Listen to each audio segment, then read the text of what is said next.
నరుడి కాలములు యుద్ధ కాలములు అని బైబిల్లో రాయబడి ఉన్నది. నరుడి కాలములు యుద్ధ కాలములు. ఏదో శోధనలు వస్తుంటాయి, బలమైన శోధనలు, అగ్ని లాంటి శోధనలు, మరి తుఫాను లాంటి శోధనలు, ఈ భూమి మీద రకరకాల విపత్తులు మనం చూస్తున్నాము. అలాంటి శోధనలు మానవుడి జీవితములు సంభవించినప్పుడు మానవుడికి ఎలాగ ధైర్యం వస్తుంది అని ఆలోచన చేస్తే, దేవుడు మాటలు వినుట వలన, బైబిల్ చదవటం వలన, ఆ మాటల ద్వారాగా ఎక్కడ లేని ధైర్యము ప్రభు మనకి ఇస్తానంటున్నాడు. దేవుడికి స్తోత్రం. కనుక వైపు ఎవరైతే తిరిగి దేవుడి మీద ఆనుకుంటారో, దేవుడి వైపు చూస్తూ ప్రయాణం చేస్తారో, దేవుడి మీద ఆనుకుంటూ ప్రయాణం చేస్తారో, దేవుడు వారికి శ్రేష్టమైన వాగ్దానాలు చేశాడు. ఆ శ్రేష్టమైన వాగ్దానాలు ఏంటో మనం చూద్దాం. బైబిల్ లేఖనములో అదే గ్రంథము, 20 గ్రంథము 15వ అధ్యాయము 20 చూద్దాం. బైబిల్ ఉన్నవారు అందరూ కూడా తీసుకోండి. అప్పుడు నిన్ను ఈ ప్రజలను పడగొట్టజాలని ఎత్తడి ప్రకారముగాను నేను నియమించెదను. నిన్ను రక్షించుటకును నిన్ను విడిపించుటకును నేను నీకు తోడయుందును. వారు నీ మీద యుద్ధము చేయుదురు గాని నిన్ను జయింపకపోదురని యెహోవా సెలవిచ్చుచున్నాడు. దేవునికి స్తోత్రం. నేను నీకు తోడై ఉంటాను, నేను నీలో ఉంటాను.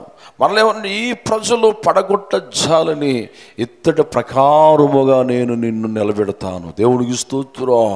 మరలేమన్నా ఈ ప్రజలు నీతో యుద్ధము చేస్తారు కానీ వారికి జయము రాదు. ఎందుకు జయము రాదు వారికి అంటే, దేవుడు ఎవరి పక్షమున ఉంటాడంటే నీతిమంతుల పక్షమున ఉంటాడు, పరిశుద్ధుల పక్షమున ఉంటాడు.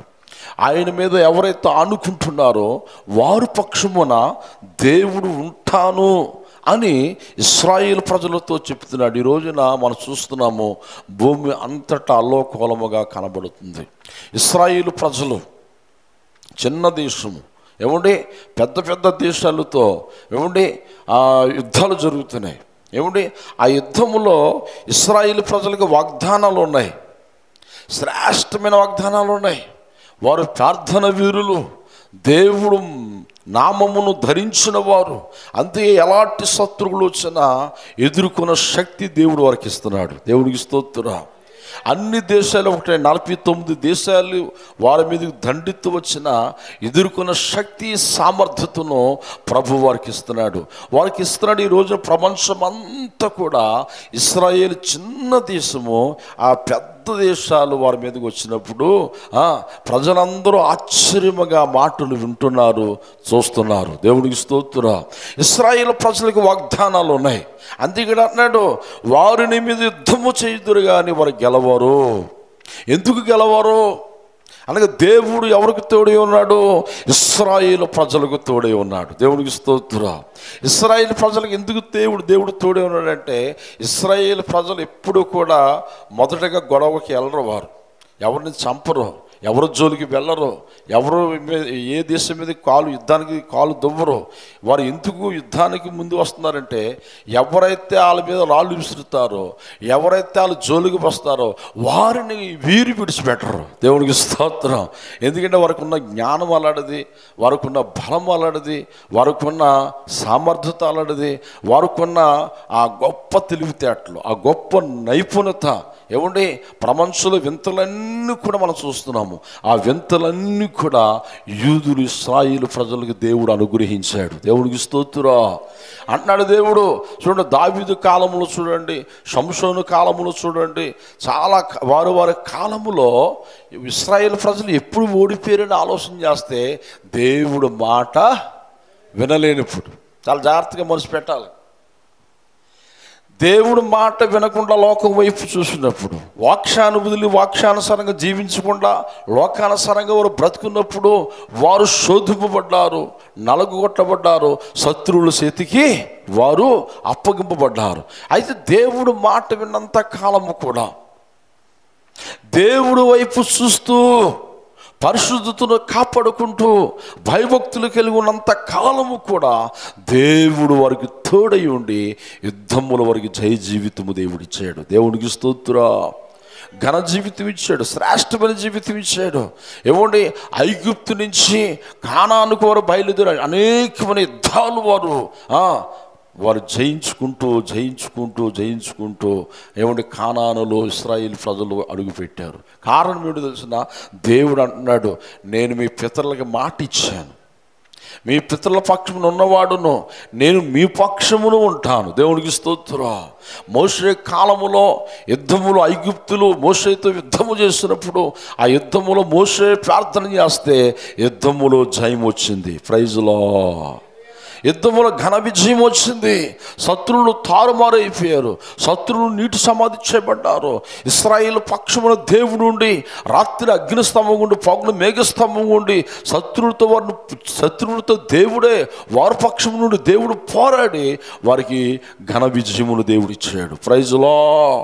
అప్పుడు మోషే కాలము చేసిన తర్వాత యెహోషువ గ్రంథంలో 1:6 అంటున్నాడు, యెహోషువతో ఇదిగో మోషేకు తోడైనట్లు, చూడండి ఆ మాట, మోషేకి తోడైనట్లు నేను నీకును తోడై ఉంటాను. 3:7 విషయంలో. అప్పుడు యెహోషువతో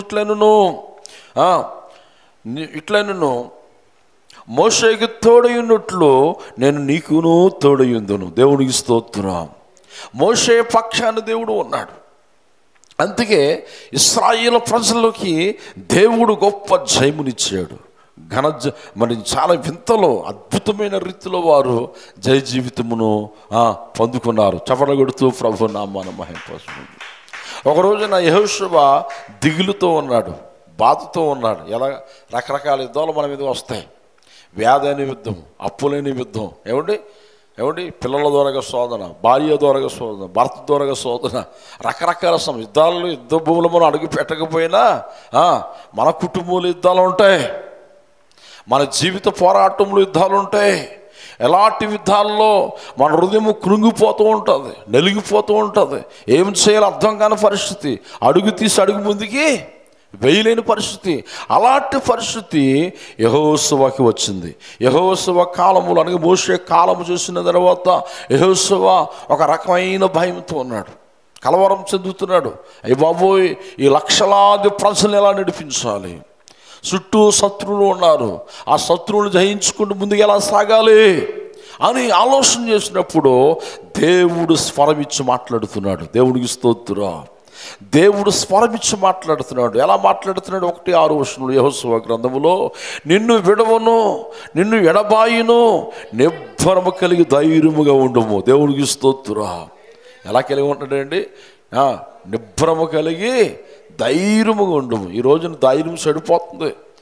ఏమండి, ప్రపంచంలో ఇప్పుడు మనం చూస్తుంటుంటే ఏమవుతుందో, దేశం పెట్టిపోతుందో, రేపు ఏం జరగబోతుందో, యుద్ధాల్లో ఆస్తి నష్టము, ప్రాణ నష్టం జరుగుతుంది. వేల సంఖ్యలో నిద్రిస్తున్నారు.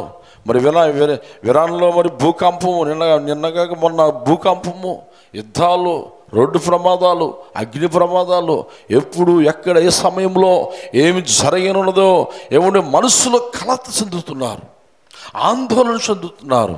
ఏమండి, ఈ రోజున ఎక్కడో చూస్తున్నారు, రేపు మనకు రాకుండా ఉంటుందా అన్నట్లుగా ఆ భయము మనుషుల్ని వెంటాడుతుంది. అయితే దేవుడు వాక్యం సెలవిస్తుంది, నిన్ను విడవను ఎడబాయును, ధైర్యంగా ఉండు. ఈ ధైర్యం ఎలా వస్తుంది? మన నిబ్బరము కలిగి భక్తి చేస్తున్నప్పుడు. యెహోవా యందు భయభక్తులు గలవారి చుట్టూ ఆయన దూతలు కావలుగా ఉంచుతున్నాడు. యెహోవా యందు భయభక్తులు గలవారికి బహుధైర్యమును ఇస్తానన్నాడు దేవుడు. దేవుడికి స్తోత్రం. దేవుడి యందు ఎప్పుడైతే మనం భయము, భక్తి, పరిశుద్ధతను కలిగి భక్తిలో మనం ముందుకు సాగుతామో దేవుడు అంటున్నాడు, వారు నీ మీద యుద్ధమునకు వస్తారు కానీ వారు జయము రాదు. జయమునిచ్చేది నేను. Praise Lord. ఘన విజయమునిచ్చేది నేను, స్వస్థత ఇచ్చేది నేను, నిన్ను సమస్యల నుంచి బయటికి తీసుకొచ్చేది నేను. అందుకోసమే నువ్వు భయపడొద్దు, నీవు నాతోటే తిరగాలి, వారు నీ తొట్టు తిరగాలి. దేవుడికి స్తోత్రం. అపొస్తలుడు పౌలు అంటాడు కదా, నేను దేవుని పోలి నడుచుకుంటున్నాను, మీరు నన్ను పోలి నడుచుకుని. అంటే దేవుడు వైపు తిరిగి దేవుని పోలికలలో అనగా దేవుడు అడుగు జాడల్లో మనం ఎప్పుడైతే ప్రయాణం చేసిన వరకు ఉంటామో, భయము కలిగి భక్తి కలిగి ఉంటామో, పరిశుద్ధతను కాపాడుకున్న వరకు ఉంటామో, నీతి కలిగిన వరకు ఉంటామో, దేవుడు అంటున్నాడు అటు జనాంగమును నేను విడిచిపెట్టను. దేవునికి స్తోత్రం. సామెతల గ్రంథంలో ఒక అద్భుతమైన మాట ఉంటుంది చూడండి. సామెతలు 21:21లో నీతియు కృపయు అనుసరించేవాడు ఏంటంట, నీతియు కృపను అనుసరించేవాడు జీవమును నీతిని ఘనతను పొందును. దేవునికి స్తోత్రం. ఏం పొందండి? చాలా అద్భుతంగా ఉంది కదా ఈ మాట. నీతిని కృపను అనుసరించాలంట. నీతిని అనుసరించే వరకు ఉండాలి, మంచిని అనుసరించే వరకు ఉండాలి, వాక్యానుసారంగా జీవించడానికి మనం ఇష్టపడాలి. ఆయన కృపలో మనం ముందుకు సాగాలి. ఆయన కృపను అనుసరించే వరకు మనం ఉండాలి. నీతిని అనుసరించే వరకు మనం ఉంటే దేవుడు మనకి ఇచ్చే బహుమానం ఏంటి అని ఆలోచించి జీవమును నీతిని ఘనతను వారు పొందుతారు. చపర్లు కొడుతూ ప్రభు నామానమై. ఇశ్రాయేలు ప్రజలు నీతిని అనుసరించినంత కాలము, పరిశుద్ధతను అనుసరించినంత కాలము, భయముక్తులు కలిగి ఉన్నంత కాలము యుద్ధములో దేవుడు వారికి జయమునిచ్చాడు. ప్రైజులో ఈ రోజుకి జయమిస్తున్నాడు.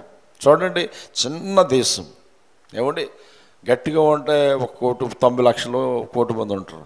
ఈ 90 లక్షలు ఉన్న జనాభా ఏమంటే 49 దేశాలను ఉనికించేస్తుంది. దేవునికి స్తోత్రం కలుగును. ఏమంటే వారిని 33 చెరువులు నీళ్ళు తాగిపిస్తున్నారు వీళ్ళు. ఏమంటే ఈ చిన్న దేశాలు సకల దేశాలు భయపడుతున్నాయి, ఆందోళన చెందుతున్నారు. అంటే వారి జ్ఞానం అలాంటిది, వారి పరిశుద్ధత అలాంటిది, వారి నియమాలు అలాంటి, వారి కట్టడలు అటువంటివి. వారు ఒక నిర్ణయం తీసుకున్నారంటే ఆ నిర్ణయము ప్రకారంగా దూసుకొని ముందుకు వెళ్ళిపోతారు. దేవుడికి స్తోత్రం. దేవుడు వాగ్దానాలు ఉన్నాయి వారికి. ఎవరు వాగ్దానాలు ఉన్నాయి? చెప్పాలి. ఎవరు వాగ్దానాలు ఉన్నాయి? దేవుడు వాగ్దానాలు ఉన్నాయి. బైబిల్ గ్రంథంలో మనం చూస్తే ఇశ్రాయేలు ప్రజలకు వాగ్దానాలు ఉన్నాయి. నేను నీకు తోడై ఉంటాను, నీ పక్షంలో ఉంటాను, నీతో యుద్ధము చేసే వారితో నేను యుద్ధము చేస్తాను అంటున్నాడు దేవుడు. హల్లెలూయా. అంటే అంత బలమైన శ్రేష్టమైన వాగ్దానాలు వారు పొందుకుని ఉన్నారు. అందుకే క్రైస్తవుడు అనగా ఎవడు వాగ్దాన పుత్రుడు. ప్రైజులో పోరాటాలు వస్తాయి, బాధలు వస్తాయి, ఒడిదుడుకులు వస్తాయి, కలవరములు వస్తాయి, రకరకాల సమస్యలు మన మీదకి వస్తాయి. కానీ మనము నిబ్బరముకి వెళ్ళి ఎలా ఉండాలి? ధైర్యముగా ఉండాలంట. ఆ ధైర్యముగా మనం ఉన్నప్పుడు దేవుడు ఏమన్నాడు చూడండి, ఇర్మీయా గ్రంథంలో మరలా చదువుదాం. నిన్ను నేను ఎలా చేస్తాను, అప్పుడు నిన్ను ఈ ప్రజలను పడగొట్టజాలని ఇత్తడి ప్రకారముగా నేను నియమించేదను, నిన్ను రక్షించుటకును నిన్ను విడిపించుటకును. ఇర్మీయా 15:20 విడిపించుటకును నేను నీకు తోడయుందును గనుక వారు నీ మీద యుద్ధము చేయుదురు గాని నిన్ను జయింపకపోదునని యెహోవా సెలవిచ్చుచున్నాడు. హల్లెలూయా. వారు జయించరో, జయము రాదు వారికి, నీకే జయమిస్తాను. లోకములో పాపములో శాపము అన్ని విషయములు మనకి ఏం కలగాలి? జయము కలగాలి. దేవునికి స్తోత్రం. పాపాన్ని జయించే వరకు ఉండాలి, లోకాన్ని జయించే వరకు ఉండాలి, శరీర ఇచ్చలను జయించే వరకు మనం ఉండాలి. ఎప్పుడైతే అలా ఉంటామో దేవుడు అంటున్నాడు, నేను నిన్ను విడిపించడమే కాదు, రక్షించడమే కాదు, నీ సంతతిని బహుగా ఆశీర్వదిస్తాను. దేవుడికి స్తోత్రం.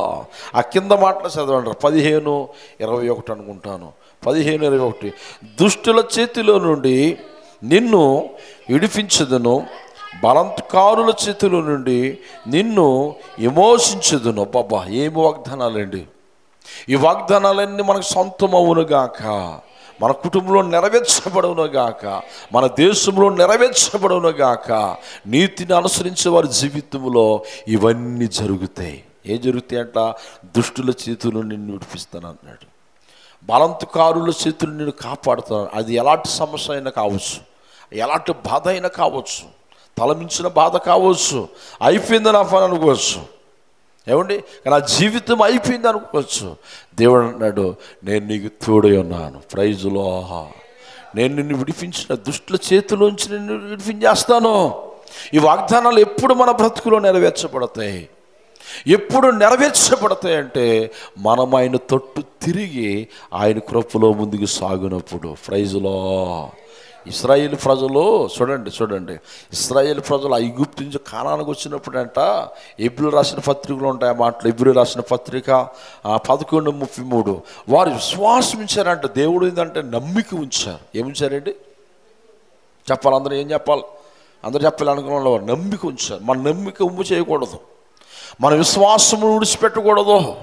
మన పితరుల పక్షమున దేవుడు గొప్ప కార్యాలు చేయడానికి కారణం ఏమిటని ఆలోచన చేస్తే విశ్వాసములో వారు ముందున్నారు. హల్లెలూయా. చూడండి ఎక్కడ ఉందన్నమాట 11:33 వారు విశ్వాసము ద్వారా రాజ్యములను జయించరి. ఏం జయించారంట అందరు చెప్పాలి, విశ్వాసము ద్వారా రాజ్యాలను జయించారు. అంత ఘన విజయం ఎలా వచ్చింది? చిన్న దేశము, కొంతమంది ప్రజలు. మీకు అర్థమైన రీతిలో మనం చెప్పాలంటే దావీదు విశ్వాసముతో గొలియాతు మీద యుద్ధానికి వెళ్ళాడు కదా. చిన్న దావీదు, పెద్ద గొలియాతు, కండలు తిరిగిన మనగాడు గొలియాతు ఒక్క రాయితో ఒక్క దెబ్బతో చంపేశాడు. దేవుడికి స్తోత్రం కలుగును.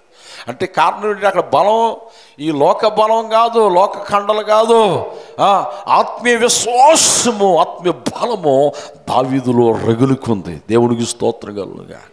అందుకంటే ఇక్కడ మన పితరులు వారు విశ్వాసము ద్వారా రాజ్యములను జయించిరి. అంటే మన విశ్వాసం ఉంటే ఎలాంటి కార్యాలైనా చూస్తాం. ప్రైజ్లో ఒకవేళ చూడకపోయినా ఈ భూమి మీద కొన్ని ఇంతలకు జరగకపోయినా మన ఆత్మ పరలోక రాజ్యం వెళ్తుందని విశ్వాసం మనకు ఉంది. దేవునికి స్తోత్రం. ఈ లోకము ఎవ్వడికి శాశ్వతం కాదు, ఎవరికి శాశ్వతము కాదు, అశాశ్వతము. ఈ లోకము శాశ్వతమైనది పరలోక రాజ్యము కొరకు. ఆ పరలోక రాజ్యము కొరకు మనం పోరాడుతున్నాం, ప్రతిరోజు పోరాడుతున్నాం. ఎవరితో పోరాడుతున్నాం? దుష్ట శక్తులతో పోరాడుతున్నాం, దుష్ట ఆలోచనలతో పోరాడుతున్నాం. లోక ఆశలను మనం చంపుకుంటూ శరీరేచ్ఛలను పక్కన పెడుతూ పరిశుద్ధత వైపు పరుగులాడుతున్నాం. కారణం ఏంటి?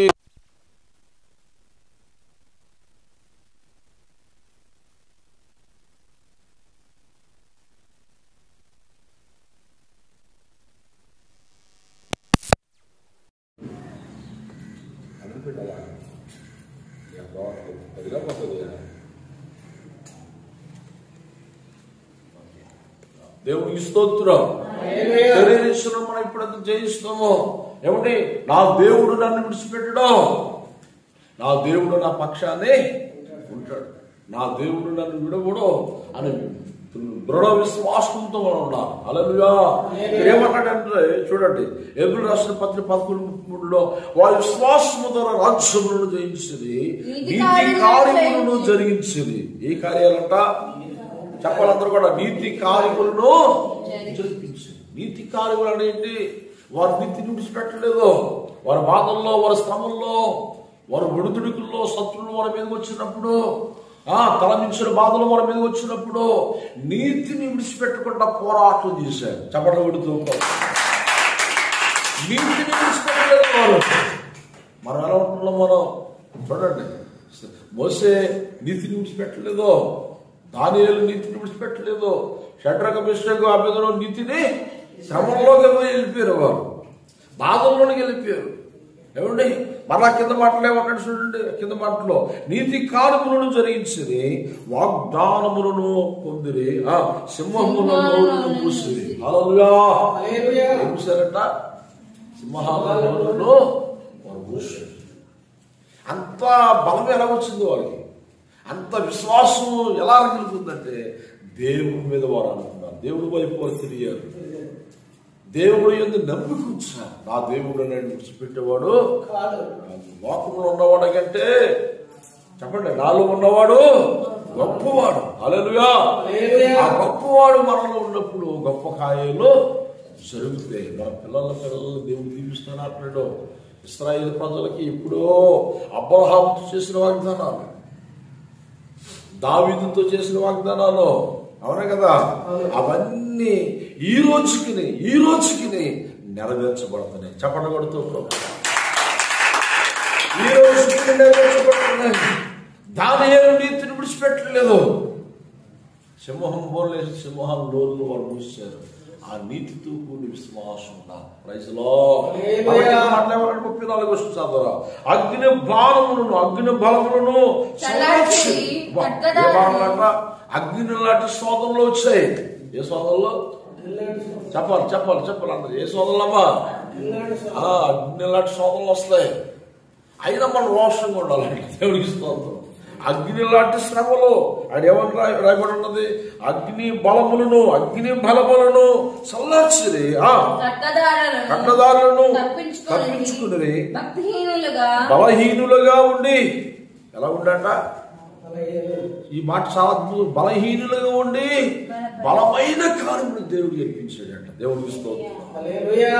వారు బలహీనంగా ఉన్నారు కానీ నీతిని విడిచిపెట్టలేదు. వారు బలహీనంగా ఉన్నారు, విశ్వాసమును విడిచిపెట్టలేదు. వారు బలహీనంగా ఉన్నారు, గొప్ప కార్యములు బలహీనంగా ఉండి బలమైన కార్యములు జరిపించాయి. దేవుడికి స్తోత్రం.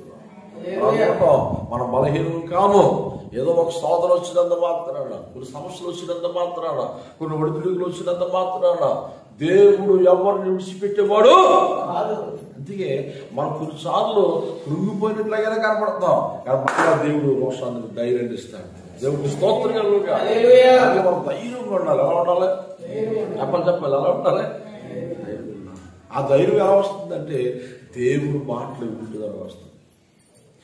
ప్రార్థన చేయడం వలన, దేవుడిని ఆరాధించడం వలన వస్తుంది. దేవుడికి స్తోత్రం. పెట్టి త్వరగా వదిలేదు. దేవుడికి స్తోత్రం.